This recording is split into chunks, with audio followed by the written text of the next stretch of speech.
everybody. I'm going to call to order this February 10th meeting of the regular meeting of the Forest Hills Board of Education. This is a meeting held in public for the purpose of conducting the school district's business and is not to be considered a community public hearing. There is a time for public comment as indicated in agenda item 11. If you would like to speak at public comment, please fill out the comment cards that are right outside the door where you came in. They will be picked up after the superintendent's report. And at this time, we would like to welcome our board member who was unable to be with us last month, Kelly Kermode, and hope that she will lead us in the Pledge of Allegiance. Yep.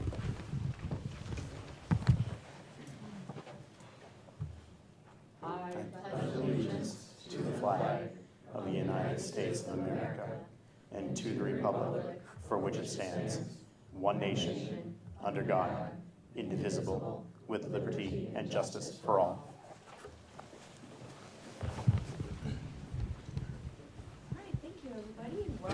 And first up tonight, we have our instructional highlight with Assistant Superintendent for Instruction, Mr. Scott Hague.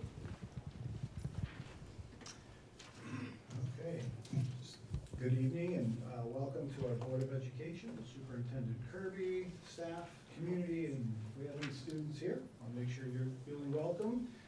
As we move into February, I'd like to start with some good news.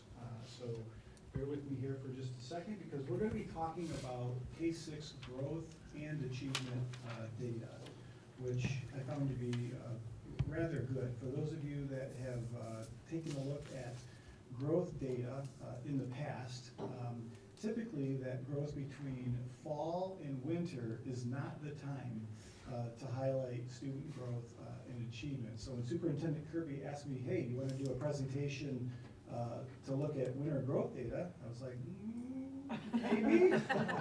But what I have to share with you is really good news, and it's the result of a lot of hard work out there. So let's take a peek. I always like to start with this slide right here, just to remind everybody what our vision is for the district. And really our vision is all learners achieving individual potential. So oftentimes there is just noise outside of the system that doesn't really affect the system or shouldn't affect the system, but we're laser focused on really those individuals and all of those individuals. Coupled with our guiding principles, I think we have some really great things happening within the district, and I'm really excited to share that with you in just a moment here. Just to give a little bit of context, we are operating with an MTSS system, which means basically we're paying attention to a lot of things. We're looking at social, emotional, are the kids, how are they coming to us? We're looking at behavior. Is that getting in the way? And obviously we're looking at that academic. So there's a lot of things that go into a student's day. And really it falls under that umbrella of all means all. And so when we talk about educating the whole child, that's really what we mean. And when we talk about what we provide, it's to all children, not some of them, not the ones who just get school instantly. They come walking through the door and everything clicks and makes sense. It's all of our kids. So we're, again, just really excited about that. So when you look at NWEA, this is a nationally normed test with a huge sample size. These are not my codes. These are the codes that when I logged in, this is what I would see. And there's a quadrant report that's a little bit new. And in that quadrant report, you can fall into one of four categories: low achievement, high growth; low achievement, low growth; high achievement, high growth; and high achievement, low growth. And within that, they can put a school, and it's designated with that little block with the S on it. And that's where a particular school would fall within a quadrant report. I was very, very pleased with what I saw because this is the data that we saw. Every single one of our elementaries fell into that category, going back into that green, that high achievement, high growth. And that's based on the scores from moving from fall to winter. So basically when we got students in the fall, we gave them some instruction, and here's what happened. So when we look at both math and reading, this is what we were seeing. All of the dots that you see on there are representative of each individual elementary school. When we blow that up a little bit, we can go in and then take a look at, of those schools, where do the grade levels fall? And so that's what you're seeing there as it relates to math instruction. Again, notating we still fall into that high achievement, high growth. And then when we look at reading, same thing. Now, obviously, we want that to continue to go, what we say, up and to the right.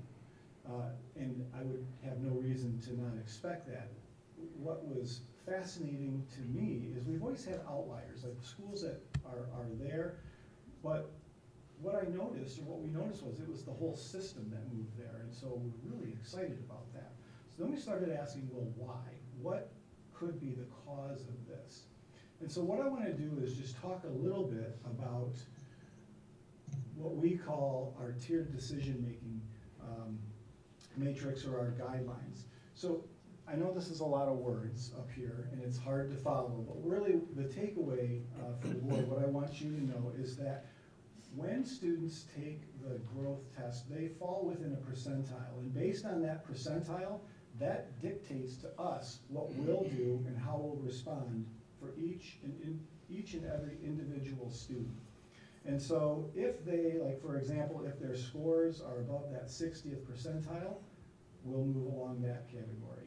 If they fall between the 36th and the 59th, and then we've got a series of yes, no, and then that will dictate the intervention that students receive at the elementary during something we call win time. That's what I need. So that's that tier 2. Okay, tier 1 is what every kid gets. Tier 2 is what they need based on where they perform. So this is the matrix for K4. We also have one at the 5-6 grade level. A little bit different, and the reason that it's different is because we have different tools available to us. Those tools or resources are all universal throughout our district. They're research-based.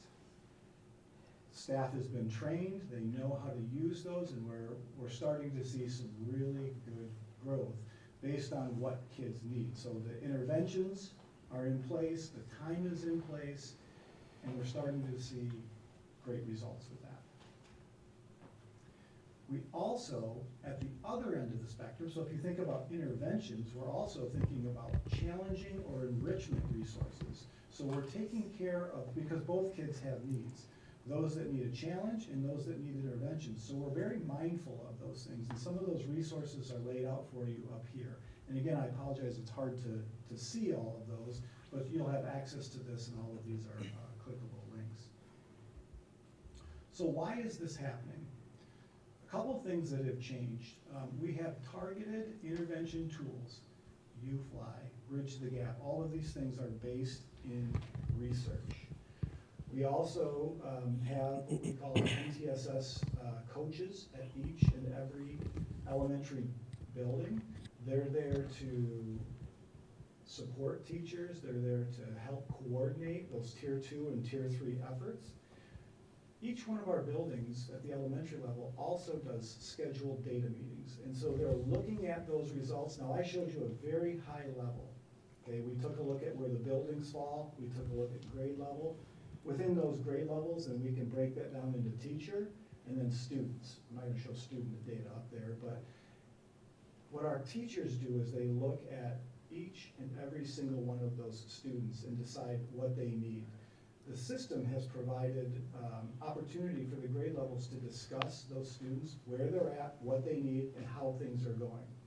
But most importantly, none of this gets done without a really highly dedicated and skilled instructional staff, and that's what I believe we have here. Our teachers are working incredibly hard to learn new systems, to learn new resources, and to really change what they do throughout the day.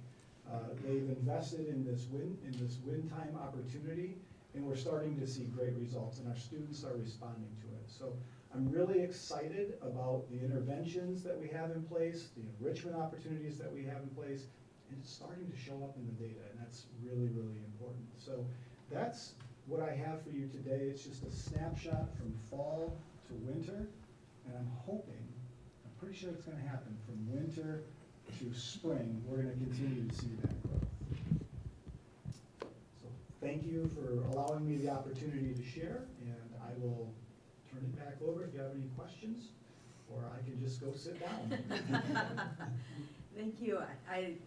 It's great to see upper right quadrant. That's obviously where we want everybody. And I think I'm glad that you touched on the fact that these tier 1 and tier 2 supports are not only for the kids who need some help because they're struggling, but they're also a way to provide extra challenges for kids that are sort of above their markers. So it really does make sure that everybody's getting what it is they need. So I appreciate that. Thank you. Thank you. You're welcome. Anybody else have anything for Mr. Haid?